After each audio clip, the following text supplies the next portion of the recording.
There's a country in Northern Europe where committing a crime, getting caught, and going to prison is literally more financially rewarding than working a minimum wage job. I'm not exaggerating. I'm going to show you the math. The country is Norway. And what I'm about to tell you sounds insane, but it's documented in their own government's open data portal.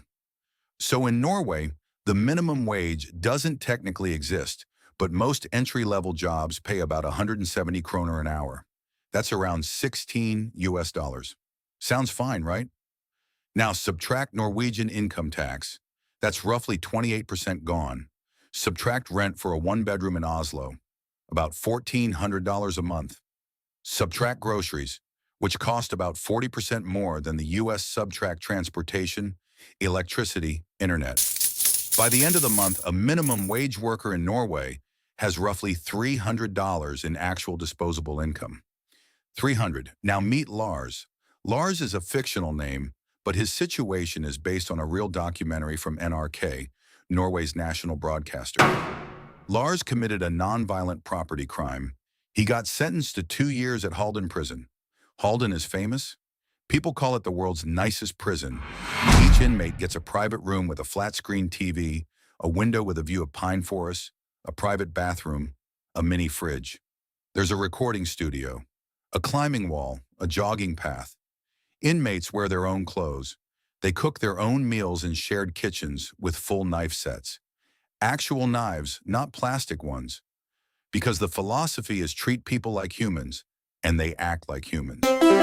Norway's recidivism rate is 20%. America's is 76%. The math speaks for itself. But here's the financial part that nobody talks about.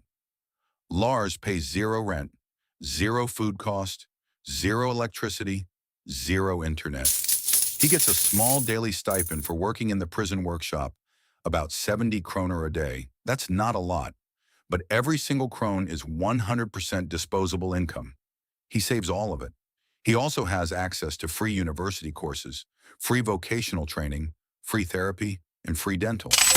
After 2 years, Lars walks out with about $5,000 saved, a degree, no debt, no health bills, no trauma, and a guaranteed job placement.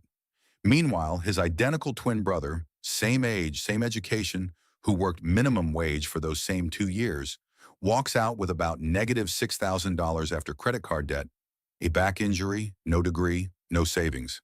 Now, obviously, I'm not telling you to commit a crime. Don't be stupid. But here's the bigger point. Norway figured out something the rest of the world refuses to admit. Treating prisoners like garbage costs society way more in the long run than treating them like people. America spends about $45,000 a year per inmate. Norway spends about $93,000 per inmate, twice as much. But their reoffense rate is a quarter of America's. So over a decade, Norway actually spends less. The dirty secret of the American prison system isn't that it's broken, it's that it's profitable.